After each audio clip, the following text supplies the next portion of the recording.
اور جب موسیٰ نے اپنی قوم سے کہا کہ بھائیوں، تم پر اللہ نے جو احسان کیے ہیں ان کو یاد کرو کہ اس نے تم میں پیغمبر پیدا کیے اور تمہیں بادشاہ بنایا اور تم کو اتنا کچھ عنایت کیا کہ اہل علم میں سے کسی کو نہیں دیا۔ اے بھائیوں، تم ارض مقدس یعنی ملک شام میں جسے اللہ نے تمہارے لیے لکھ رکھا ہے داخل ہو چلو، اور دیکھنا مقابلے کے وقت پیٹ نہ پھیر دینا ورنہ نقصان میں پڑ جاؤ گے۔ وہ کہنے لگے کہ موسیٰ، وہاں تو بڑے زبردست لوگ رہتے ہیں اور جب تک وہ اس سرزمین سے نکل نہ جائیں ہم وہاں جا نہیں سکتے۔ ہاں، اگر وہ وہاں سے نکل جائیں تو ہم جا داخل ہوں گے۔ جو لوگ اللہ سے ڈرتے تھے ان میں سے 2 شخص جن پر اللہ کی عنایت تھی کہنے لگے کہ ان لوگوں پر دروازے کے رستے سے حملہ کر دو، پھر جب تم دروازے میں داخل ہو گئے تو فتح تمہاری ہے، اور اللہ ہی پر بھروسہ رکھو اگر تم واقعی ایمان والے ہو۔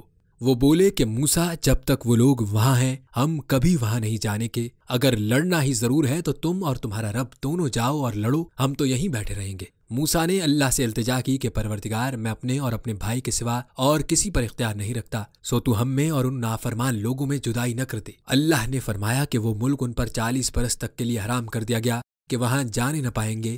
یہ اسی علاقے میں جہاں اب ہیں سرگرداں پھرتے رہیں گے، تو ان نافرمان لوگوں کے حال پر افسوس نہ کرو۔ اور اے نبی، ان کو آدم کے 2 بیٹوں حابیل اور قابیل کے حالات جو بالکل سچے ہیں پڑھ کر سنا دو کہ جب ان دونوں نے بارگاہ الہی میں ایک نیاز پیش کی تو ایک کی نیاز تو قبول ہو گئی اور دوسرے کی قبول نہ ہوئی۔ اب قابیل حابیل سے کہنے لگا کہ میں تجھے قتل کر دوں گا۔ اس نے کہا کہ اللہ پرہیزگاروں ہی کی نیاز قبول فرمایا کرتا ہے، اگر تو مجھے قتل کرنے کے لیے مجھ پر ہاتھ چلائے گا تو میں تجھ کو قتل کرنے کے لیے تجھ پر ہاتھ نہیں چلاؤں گا۔ مجھے تو اللہ رب العالمین سے ڈر لگتا ہے، میں چاہتا ہوں کہ تو میرے گناہ کو بھی سمیٹ لے اور اپنے گناہ کو بھی، پھر تو اہل دوزخ میں سے ہو جائے، اور ظالموں کی یہی سزا ہے۔ آخر اس کے یعنی قابیل کے نفس نے اس کو اپنے بھائی کے قتل ہی کی ترغیب دی تو اس نے اسے قتل کر دیا، پھر خسارہ پانے والوں میں ہو گیا۔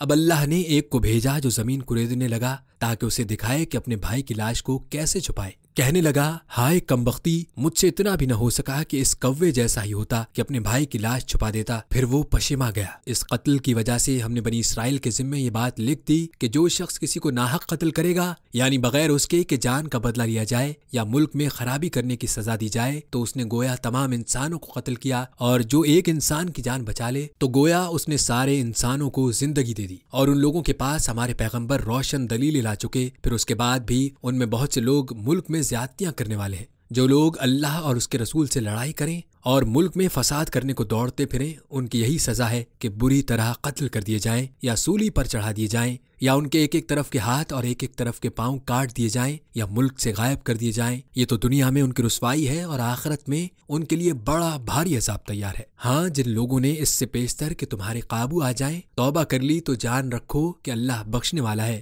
مہربان ہے۔